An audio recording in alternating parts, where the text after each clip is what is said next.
Assalamu alaikum students, welcome back to American literature, and we've been doing Emerson's essay on self-reliance. We've had a few classes, and a few of the points that I have already stated, I'm going to repeat now so that you are prepared for the lesson for today. And we're going to try to wind up this essay today so that we can go on to Bartleby the Scrivener, which is a short story. Just to quickly recap what Emerson has told us about self-reliance, this is an essay on which he is focusing on the individual as opposed to institutions, as opposed to books written in the past. And the focus of Emerson's essay throughout has been that the individuals need to rely on their selves, on their own abilities, and not be constantly quoting things from the past. He's made this point clear in many different ways. One of the things that he emphasizes is that just because a person happens to be a king does not give him the authority to dictate to other people, and we must not listen to people just because they occupy a certain position. In the same way, he attacks books that have been written, philosophy that has been promulgated, and throughout it all, his attempt is to make individual human beings realize their own importance, their significance in the scheme of things. And he's tried to make this clear with the help of different examples. One of the examples that he chooses is that of the tendency that we have of quoting people who are dead and gone. And his emphasis is on the present moment, on the people who are present, and the place where they are present. So when he tries to explain with the help of examples how the individual must learn to rely on himself, he does it with many different examples. He says we must not think of great philosophers because whatever they produced, they did not produce with the help of other people's work. They relied on themselves, and he quotes the example of Julius Caesar. He gives us the example of Christ, and he says one Caesar is born, and we think of Roman history as being dominated by Caesars. One Christ is born, and we have this whole institution or this belief, this faith in Christianity. And this is what he is warning us against, because he says that Christ was good, but Christ was good not because he was following other people's examples, but because he was innately good, and he cultivated those characteristics, those features of his personality. So throughout it all, the emphasis is on the here and the now, and the individual who is present in this moment at this place. So today we're going to see what else Emerson has for us, what other examples he gives us to convince us that we must learn to depend on our own resources and not look for outside help, not look to foreign agencies to come and aid us. So let us see the examples that Emerson has for us today. The centuries are conspirators against the sanity and authority of the soul. Time and space are but physiological colors which the eye makes, but the soul is light. Where it is day, where it was is night. And history is an impertinence and an injury, if it be anything more than a cheerful apologue or parable of my being and becoming. So what you have here is Emerson's focus on the present moment. He says the centuries are conspirators against sanity. Time past is of no use to us, because the people who lived in the past, the events that took place in the past are no more. They are dead, gone, buried. So we have to look at the time present. We have to look at the resources that we have in the present moment, in the present place, and not go around looking for help outside. He says man is apologetic. He no longer stands upright. He is timid, and he dares not say I think I am, but he quotes someone else. So Emerson is not exactly forbidding us, but he is saying that we must not quote other people. We must have confidence in ourselves, in our own resources, and use that confidence to do great work. He is ashamed before the blade of grass or the blowing rose. So when he talks about the blade of grass or the rose, he says that this grass that is growing, these roses that are growing beneath my window, I do not see them copying what other flowers have done or copying what other blades of grass have done. They are good, they are great, they live in the present moment and in the present place. They do not look for examples the way human beings do, because human beings do not seem to be able to do anything on their own. They have to quote some wise man, they have to bring in examples from Greek philosophy or from Egyptian mythology, and this is what Emerson says we must not do. We have to rely on ourselves. We have to learn to depend on our own resources. High be his heart, faithful his will, clear his sight, that he may in good earnest be doctrine, society, law. To himself there a simple purpose may be to him as strong as iron necessity to others. So what he is saying is that we need to have confidence, we need to be high in heart, we need to have a will that is clear, we need to be able to see far, and then we can depend on ourselves. Then we don't have to look to a Scipio for examples, then we don't have to quote Shakespeare, we don't have to go back to Milton or to Aristotle or Socrates. We can then rely on our own resources, on our own abilities, and become as great in ourselves as those people in the past. But in order to do this, in order for us to be able to deliver, we have to depend on what we possess, and what we possess now, not what another person possesses in another country or in another time, but what we have here and now. If any man consider the present aspects of what is called by distinction society, he will see the need of these ethics. The sinew and heart of man seem to be drawn out, and we are become timorous, desponding, whimperers. We are afraid of truth, afraid of fortune, afraid of death, and afraid of each other. Our age yields no great and perfect persons. So one example after another he gives us, and he says we do a lot of things because we say this is what society dictates, this is what society demands of us. But what after all is society? Society comprises of men, women and children. Society comprises of individuals. The problem is that the individuals of our time, or the individuals here, have become what he calls timorous, desponding whimperers. We can only complain. We cannot do anything.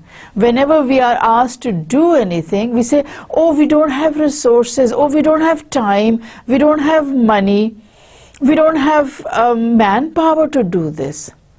So he says we have become timorous, desponding whimperers. We're scared all the time. We lack confidence. We do not depend on our own selves. We are willing always to depend on outside agencies, on outside forces. But and this is an essay that is particularly applicable to us here in Pakistan, because it seems as if Emerson has written self-reliance for us. We look to other countries to support us. We look to other countries to help us out in, let's say, the energy crisis, or if we have a problem with let's say pollution, we look to other countries to help us.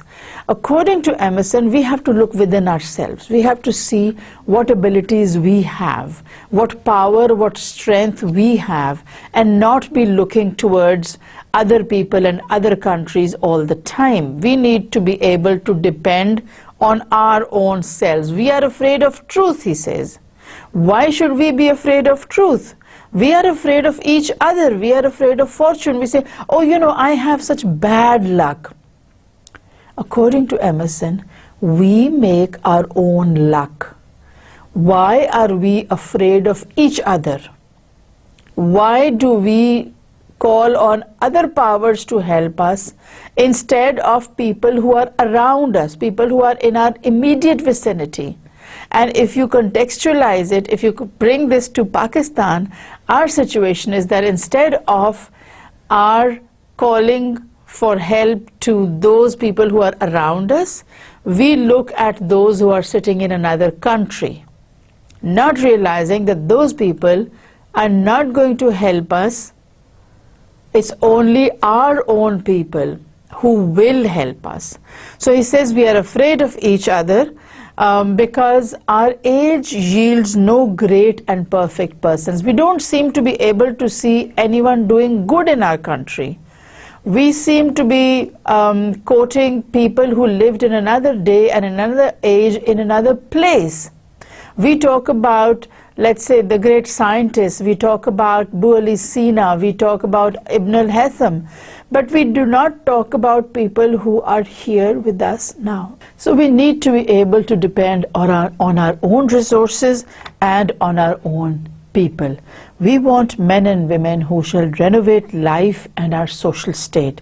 But we see that most natures are insolvent, cannot satisfy their own wants, have an ambition out of all proportion to their practical force, and do lean and beg day and night continually. So we want men who will revamp and renovate our society and thereby our country. We cannot have people who are frightened, people who are unsure. We have to have people who are confident and who are able to deliver to us, people who are able to work, not people who will be complaining all the time. Our housekeeping is mendicant. Our arts, our occupations, our marriages, our religion, we have not chosen, but society has chosen for us. We, in fact, are what he calls parlor soldiers. We shun the rugged battle of fate where strength is born. Okay. So he says we need to look at ourselves, we need to look at what we have, and then go on to see what we can do, keeping within our own resources, taking help from people around us, not looking for help to another country or a group of people that is far removed from us. We need to be able to look at ourselves to make sure that we are depending on nobody but our own selves. And for that, we will need to have people who are true, people who are strong, and who are willing to work, not people who are complaining all the time, because whatever we have, he says, has been thrust onto us. We've not been able to do anything for ourselves. And remember, he's talking about the United States of America. He says, whatever we have here has been given to us. Now you need to remember that the United States of America was populated by Europeans when they came in the 15th century, and after that different European countries came and established their colonies in the United States of America. So he says, we have a religion that we have not chosen. It has been brought to us from Europe. We have our arts and occupations, whatever professions we have, they've all come to us from Europe. There is nothing that can be said to be truly American here. So he says, we are parlor soldiers. We sit in our sitting rooms, in our living rooms, and we fight battles. We talk about what's happening around the world, and we say, oh, this should not have been done in such and such a way, and this is how it should have been used, or this is what people should have done. So we are parlor soldiers. We are sitting here and we're fighting battles that are being fought on the other side of the world. So this is what we need to avoid, and you have to remember that Emerson is speaking primarily to Americans, but in this day and age it seems as if Emerson is speaking to us. We keep on saying, oh, we should be able to do this, oh, so and so has such a lot of money, and such a country is making progress because the people there have a system. Well, this system, this society, is made up of individuals. Systems are put in place by individuals, and unless and until we depend on our own selves and we buckle down and say that we are going to work for our country, for our nation, we will not be able to accomplish anything at all. Because, and he gives you the reasons, he says, if our young men miscarry in their first enterprises, they lose all heart. I have seen many people going through this. They get a degree, they apply for a job, they don't get a job, they just sit back and say, oh, well, nobody wants me. This is not how we go about it. He says, if the young merchant fails, men say he is ruined. One defeat, and we say, oh, well, this is the end. We are no good. But that's not the way we can progress. That's not the way we'll be able to accomplish something in the world. If we have one defeat, we must not let that depress us. We must not let that make us despondent. We have to get up, brush our clothes, dust our clothes, and start off again. So he says, if the finest genius studies at one of our colleges is not installed in an office within 1 year afterwards, in the cities or suburbs of Boston or New York, it seems to his friends and to himself that he is right in being disheartened. Whereas a sturdy lad from New Hampshire or Vermont, who in turn tries all the professions, who teams it, farms it, peddles, keeps a school, preaches, edits a newspaper, goes to Congress, buys a township, and so forth in successive years, and always like a cat falls on his feet, is worth 100 of these city dolls. Now, Emerson is being very, very sarcastic here. The young men who are studying in the cities or who are working in the cities, he calls city dolls, because these young men are very easily disheartened. They study, and if they don't get a job within 1 year of completing their degree, they just sit back and say, oh, well, you know, these degrees are worthless. I am hopeless. I cannot do anything. Nobody wants me. On the other hand, you have a young man who is from a state which is not really one of the bigger states or one of the more developed states, and he names New Hampshire and Vermont, both with very cold climates and not really in the center of the political arena. But he says if you have a young man from there, he will be more hardworking. If he cannot get a job in an office, he will do what? He will team it, farm it, peddle, keep a school. He will do anything. He will not think any work beneath his dignity, but he will do that work.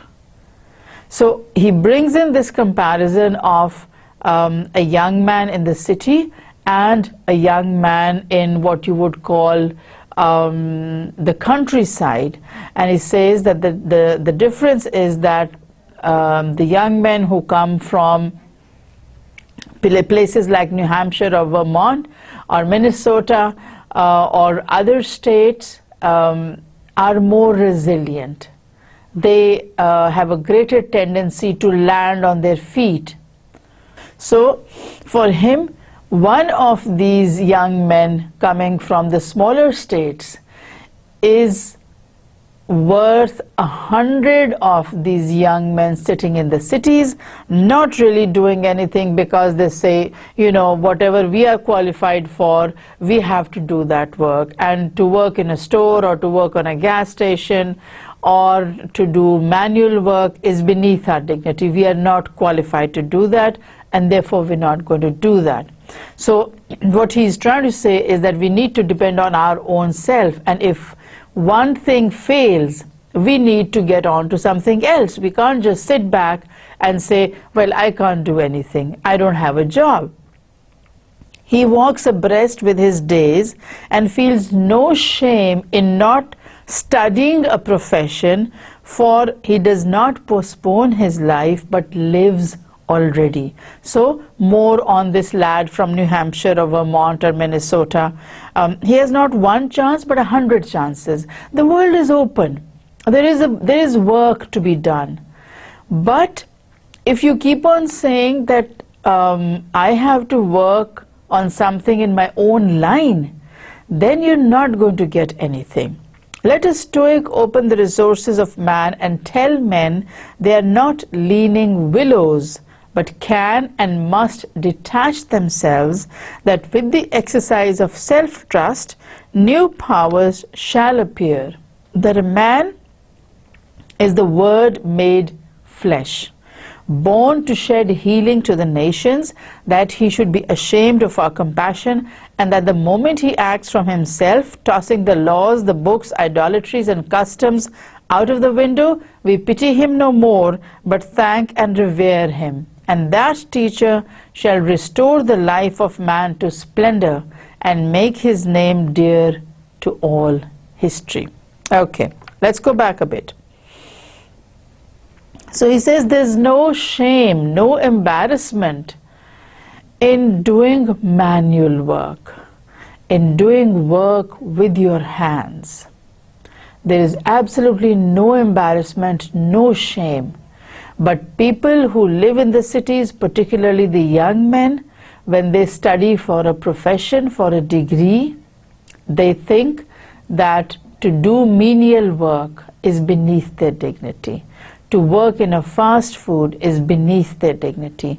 But according to Emerson, that is not so, because a human being is a human being only when he is made of flesh. Otherwise, he is just a word.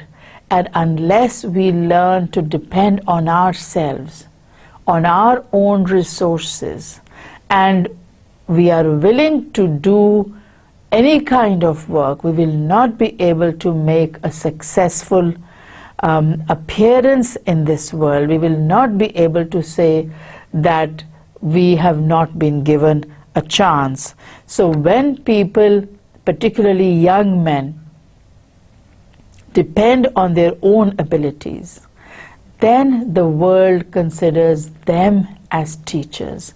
Then the world considers them as examples to be followed, not as examples of what not to do or how not to do things.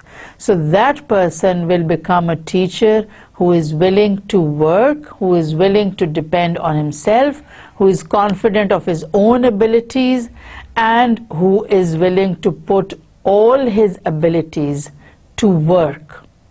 That person alone can become an example to be followed. That person alone can become a teacher for all others around him.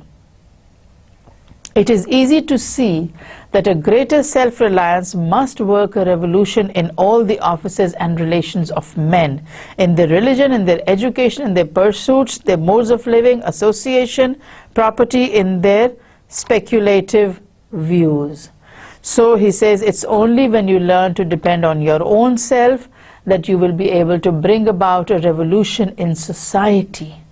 Because when each individual works on his own area, when each individual utilizes his own abilities, then and then only can you bring about a revolution in society, no matter whether you're talking about education or finance or law or theology. You can only do it when you are willing to depend on your own resources, and when you are willing to do all that is in you to bring about this revolution. In what prayers do men allow themselves? That which they call a holy office is not so much as brave and manly. Prayer looks abroad and asks for some foreign addition to come through some foreign virtue, and loses itself in endless mazes of natural and supernatural and mediatorial and miraculous. Okay, so he says we must not look to holy men to guide us, because holy men or religious men or priests ask for mediation. They work as an intermediary. But according to Emerson, we must learn to depend on ourselves. And when he makes this reference to holy offices, he is bringing in a rather different idea, because when we say our prayers, we ask the Almighty for blessings.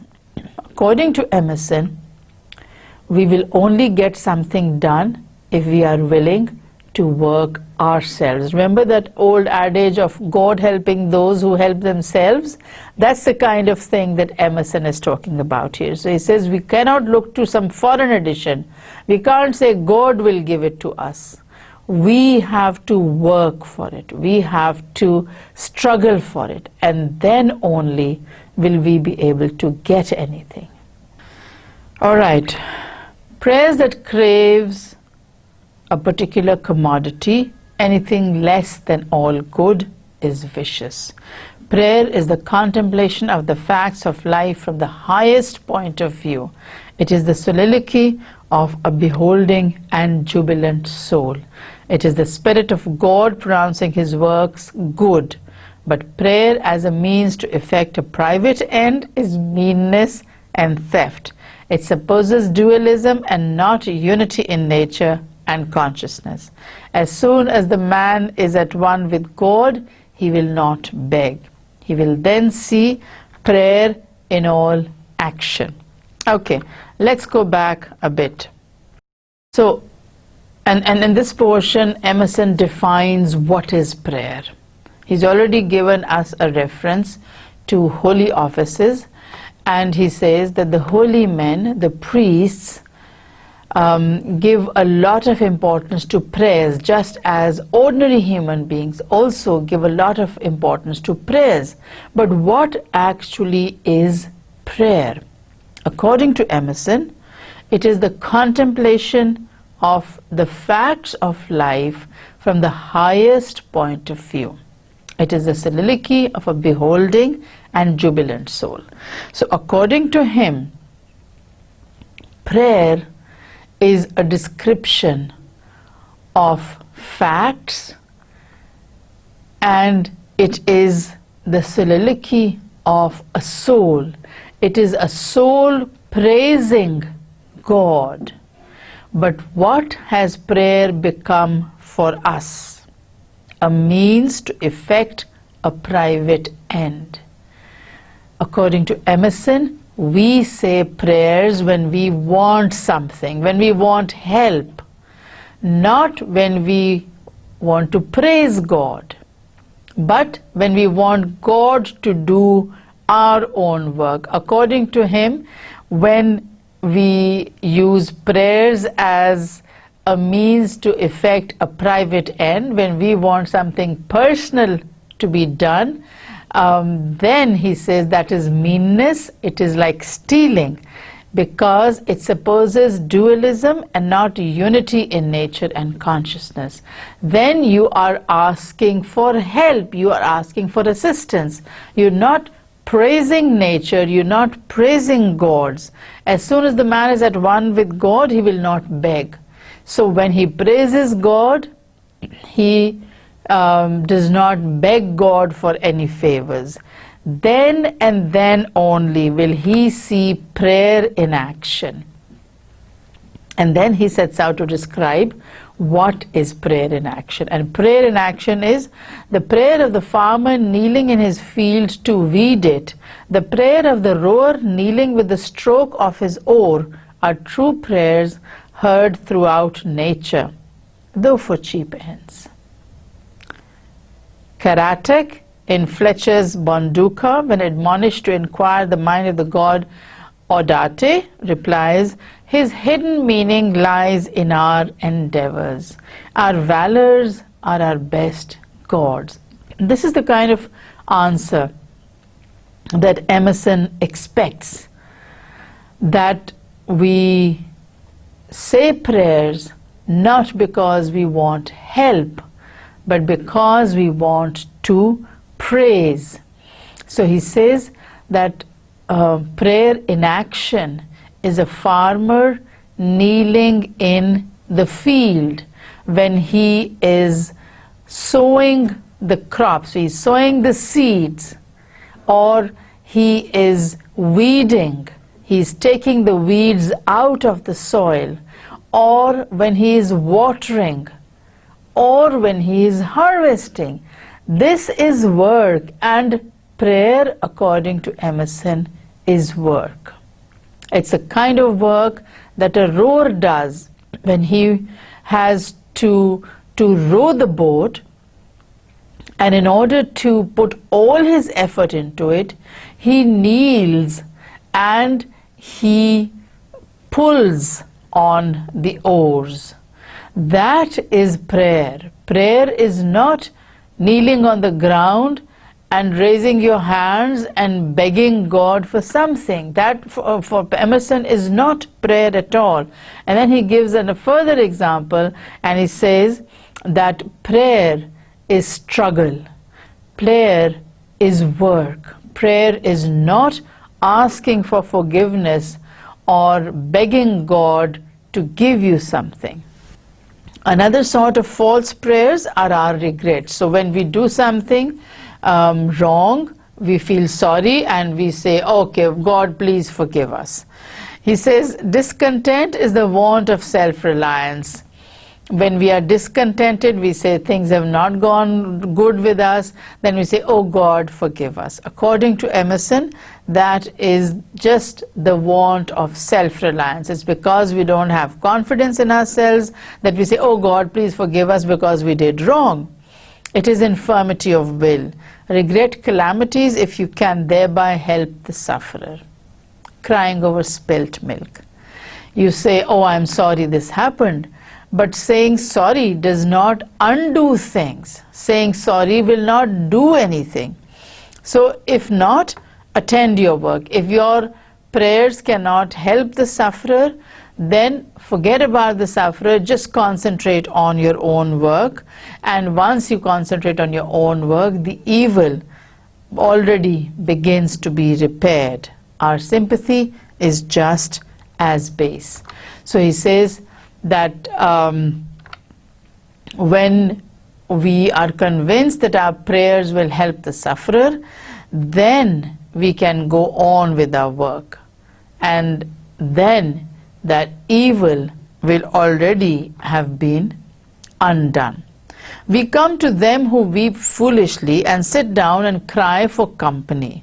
Instead of imparting to them truth and health in rough electric shocks, putting them once more in communication with their own reason. So he says we shouldn't go to people and say, oh, I'm so sorry this happened, oh, I'm so sorry you lost your money, oh, I'm so sorry you had a car accident. But you must give them ideas on how they can improve. So according to Emerson, we must not join them in crying over spilt milk, but we must give them ideas on how they can improve their situation in life. The secret of fortune is joy in our hands. Welcome evermore to gods and men is the self-helping man. God helps those who help themselves. That's what Emerson is trying to say. For him all doors are flung wide, him all tongues greet, all honors crown, all eyes follow with desire. So the man who depends on himself, he says the gods love those men because they work, because they are willing to go out there and do work. They don't think of excuses on how not to work. So for such people, all doors are flung wide and everyone is happy with that person. But the person who says, oh, please help me, nobody likes him. People who go around saying, you know, I can't do this, can you do this for me? Nobody likes such a person. Our love goes out to him who works for himself, embraces him because he did not need it. And you know, there's a very, very strong point here. People who need help do not get help. But people who help themselves, who are self-sufficient, who are willing to work for themselves, always, always you'll find individuals, societies, institutions willing to help people. But the person who says, who goes around begging for help and who says, oh, please help me, oh, I don't have money, you don't give money to professional beggars. But you will give money to someone whom you see working. If you have a laborer and you know that the laborer works, if one day he can't find work and you find out about it, you will give him some money because you know that he does work. But a person who comes and who begs in the market, that person you will not want to give any money to. So he says, everyone loves a person who depends on himself, who uses his own resources, but people who go around begging for things, begging for money, begging for help, nobody wants to help them. And he quotes Zoroaster, and he says, to the persevering mortal, the blessed immortals are swift. So if you want help, then you have to make sure that you're doing something yourself. If you're not willing to work for yourself, no one will help you. Not human beings, and God Almighty will not help you. As men's prayers are a disease of the will, so are their creeds a disease of the intellect. A very important point here. He says,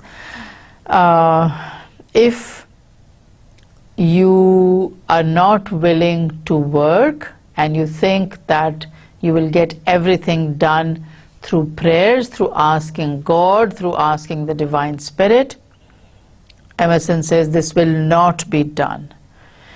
And just as your prayers are a disease of the will, of your own strength and power and integrity and courage, so are their creeds or their beliefs a disease of the intellect. So if you believe that your gods will help you, and that if you pray to idols, if you pray to statues, you will get your work done, Emerson says this is not going to happen. They are like those foolish Israelis who said, let not God speak to us, lest we die. Speak thou, speak any man with us, and we will obey. So he's giving the example of the Israelis, and the reference is to the Old Testament, and the fact that the Israelites said that we don't want to listen to the word of God, but we listen to the word of man. So if human beings can help us, we need their help, but we're not willing to listen to the word of God. Everywhere I'm hindered of meeting God in my brother, because he has shut his own temple doors and recites fable merely of his brother's or his brother's God. So he says we don't speak about our own God. We speak about the God of our brother's brother.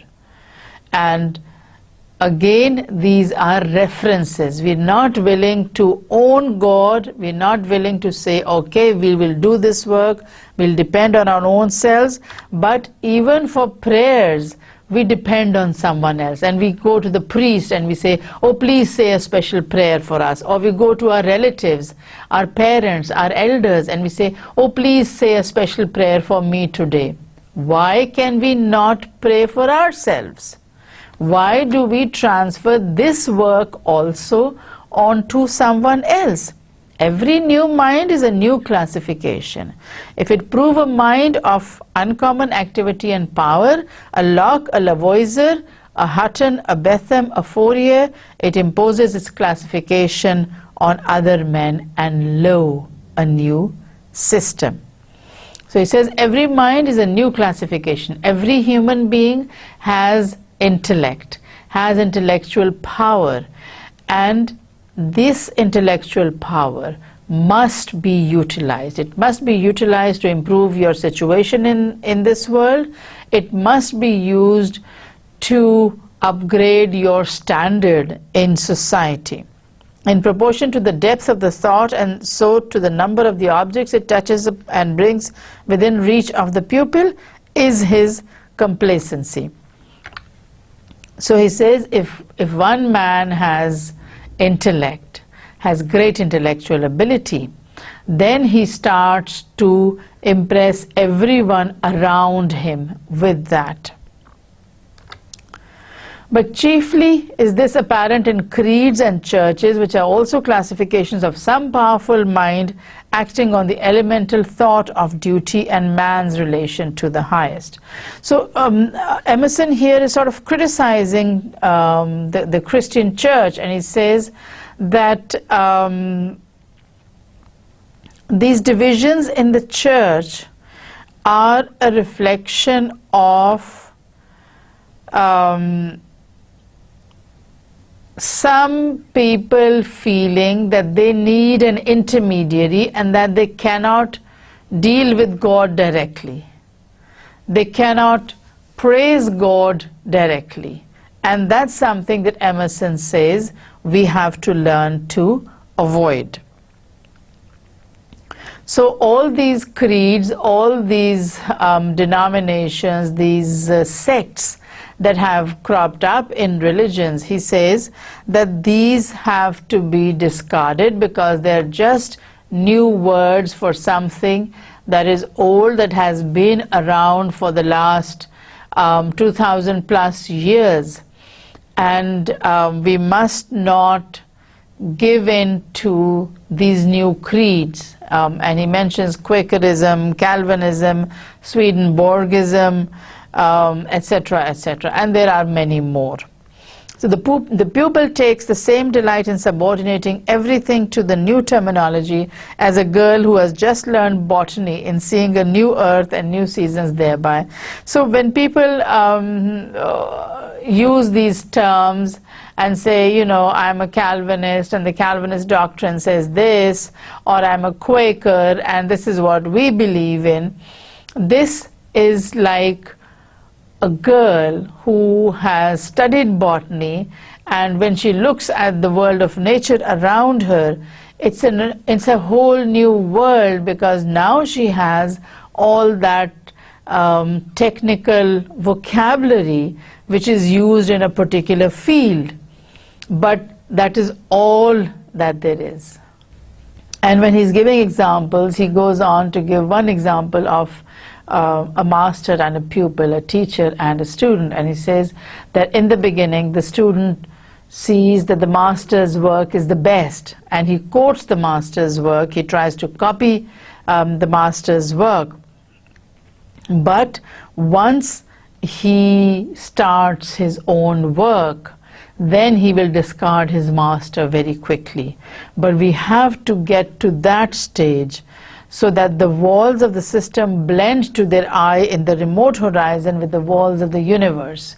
So when a student, a pupil, starts to look at his master's work, at his teacher's work, he thinks that that is the end of the universe, that's the ultimate, nobody else can do any better.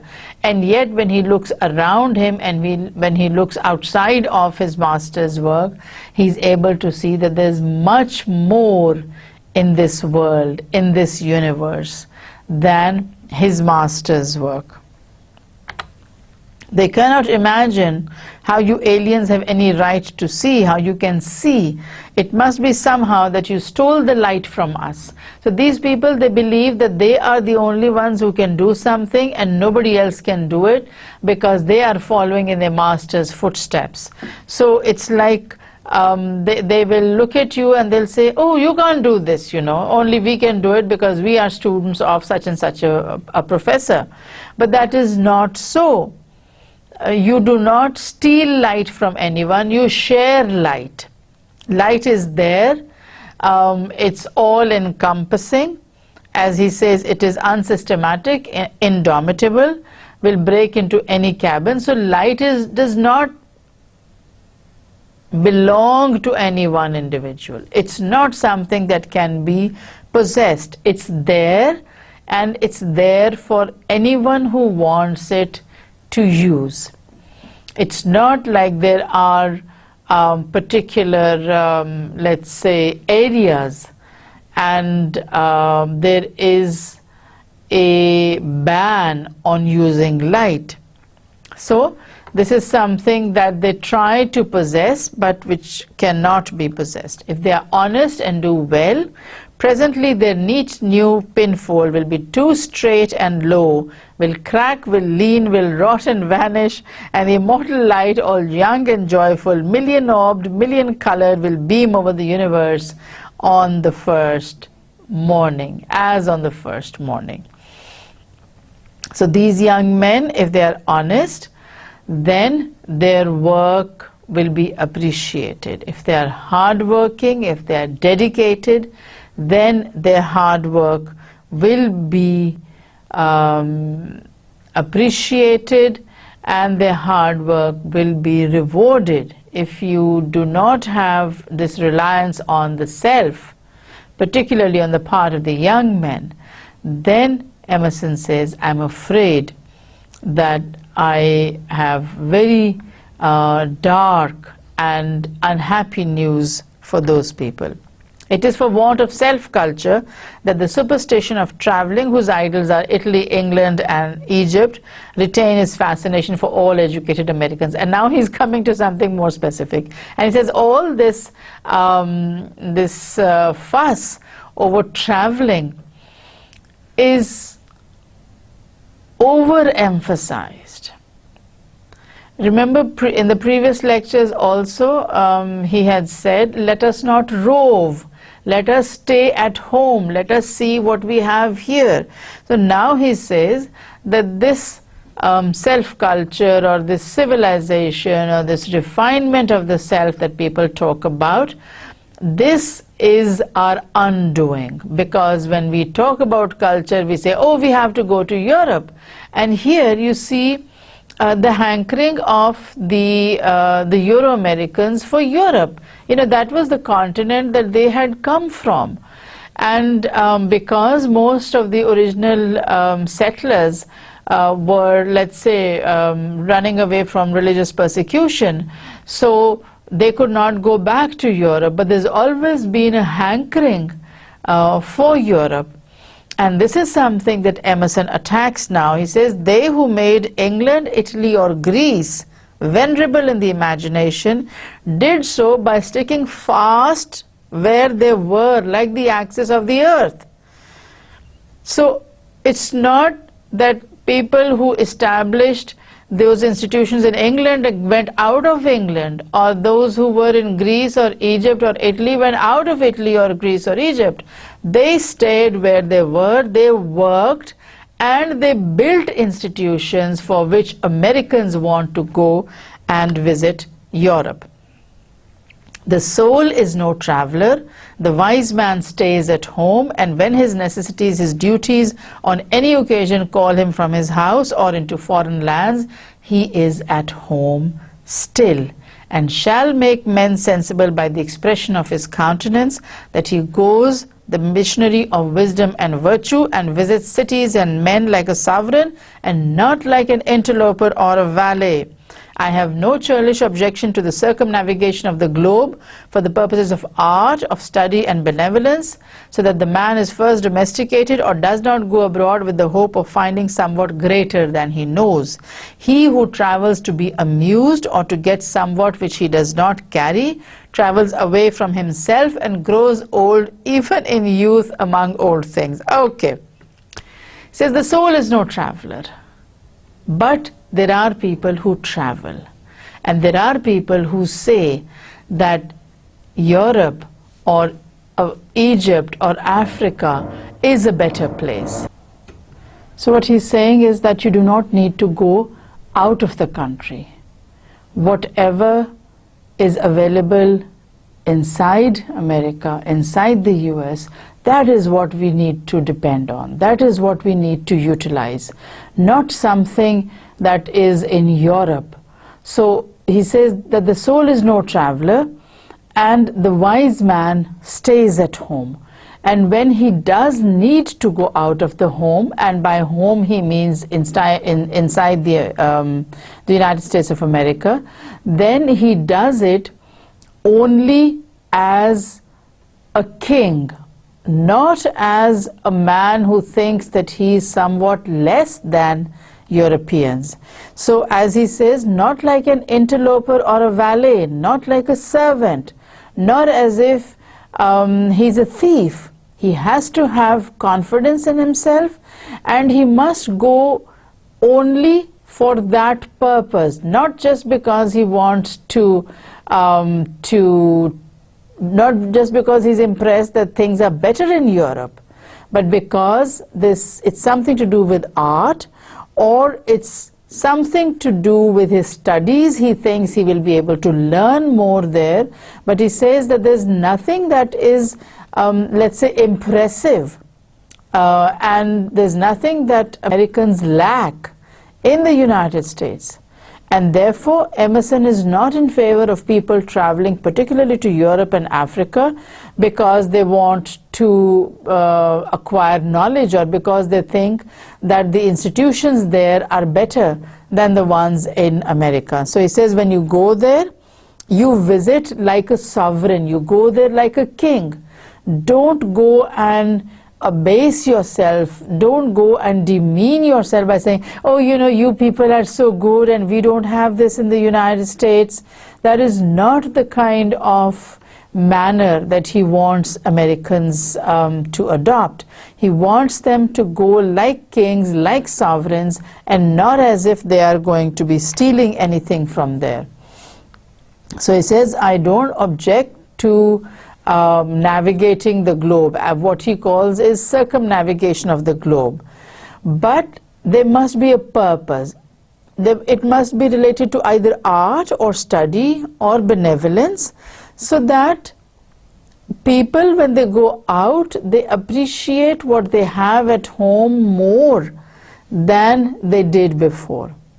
And that is only possible when you go out behaving like a king, not when you go out and you behave like a servant, because he says there's nothing in Europe that is better than what you have in the United States. He who travels to be amused, or to get somewhat which he does not carry, travels away from himself.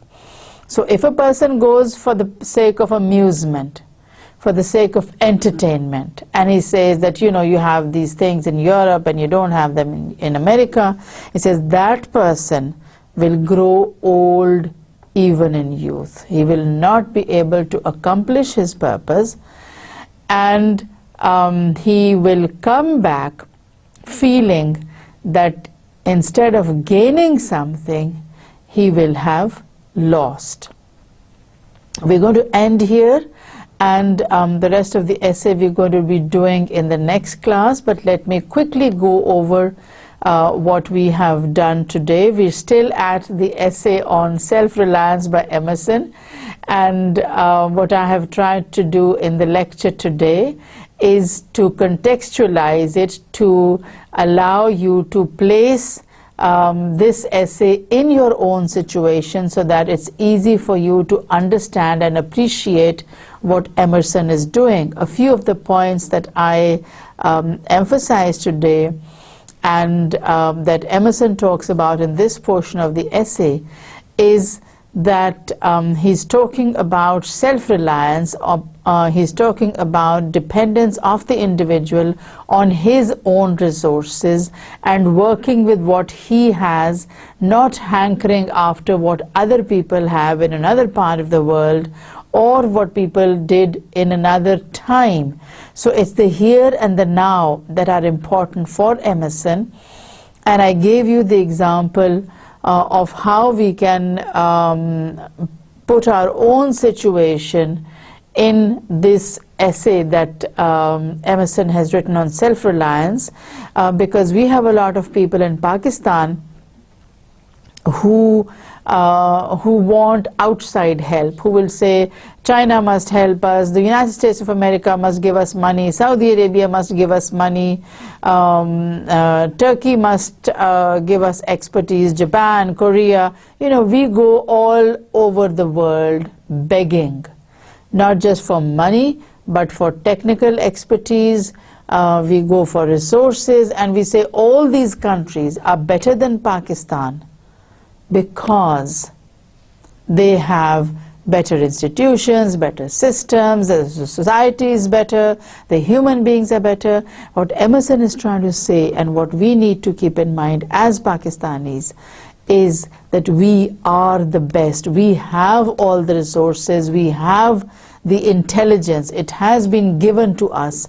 We need to have confidence in ourselves, we need to depend on ourselves and to use our own resources to get whatever we want in this world. And if we do that, there's no reason why we should not be able to accomplish all that we want to do for Pakistan. If we go around looking at other people and at other nations for help, they will not help us, because even a beggar in the market, if he comes every day, you don't give him any money. You might give money to a beggar if you meet him, let's say, once a month or once in your lifetime. But a person who is there every day or every week, you will not give any money to that. Instead, you'll say, you go and work. You go and earn money. I'm not going to give you any money because I have earned it. So in order to make a success of ourselves, we need to depend upon our own resources. And if we go outside, and Emerson is talking specifically about Americans, but we can easily put Pakistanis in the same context. We have people who say, oh, we want to go to Europe because we want to spend the summer there. Or we want to go to the United States of America because the system is so much better there, or the health care is so much better, or the roads are better. So what Emerson is saying is that if you want to go for study, if you want to go and see art, that's perfectly fine. But if you think that you are going to get entertainment there, or you're going to find a better system there, you're sadly mistaken. When you go back to your own country, you will realize that you have only lost time and money and effort. You have not gained anything, because all these things you will find in your own country if you search for them, if you look for them, if you give them due importance. You have everything available in your own country. People who say that the society or the system there is better. They do not realize that it's human beings who make up a society. It's human beings who make systems. So if you make an attempt in your own country, you can do just as well, if not better, than what people in those other countries are doing. If you want, you can make a lot of money here if you put your own resources to work, if you are willing to learn, if you're willing to work hard, you can make money, you can make your name, you can be famous. But in order to do that, you need to depend on yourself and not look for outside help, not look for foreign countries or foreign agencies to fund you or to help you or to share their expertise with you. They will not do it. You need to go out and do the same work, and you will definitely get the same results. There is no doubt about that. Emerson does not believe in going outside one's country or outside one's space in order to bring back or import a better system. He says you try here in your own country, in your own place, and you have to have courage, you have to have the stamina to persevere. And he gives us the example of a young man in the city and a young man coming from one of the smaller states. And he says that the difference is that the young man in the city is very easily disheartened. The young man in the village or in the smaller states is not easily disheartened. If he fails at one thing, he goes on to another thing. If he fails at that, he goes on to a third, a fourth, a fifth, a sixth thing. But he will not just sit back and say, well, you know, I have completed my studies, I have a degree in engineering, or I have a degree in medicine, and there are no jobs for people who have done medicine or who have done engineering, so I'm sorry, I can't do any work. He says that the person who's coming from a smaller state will always be more hardy, will always persevere, and that's the lesson that the young men in the cities need to learn from the young men who are coming from the countryside or the young men who are coming in from the smaller states. They are more resourceful, they depend on what they can do themselves, they're not willing to sit back and enjoy the fruits of another's labor. If they get a degree, they will put it to use. If there's no demand for that degree, they will do other work, they'll do menial work, manual work, rather than just sit back and eat what somebody else has earned. So a lot has to be said for efforts that the individual makes. A lot depends on the efforts of the individual. And when you work for yourself, when you stay in your own place and you work for the here and the now with the resources that you have in the here and the now, then and then only will you be able to make a success of your life. And then only will you be known as the one and not as a city doll. Thank you for being patient with me, and we'll complete this essay inshallah in the next lesson. Allah Hafiz.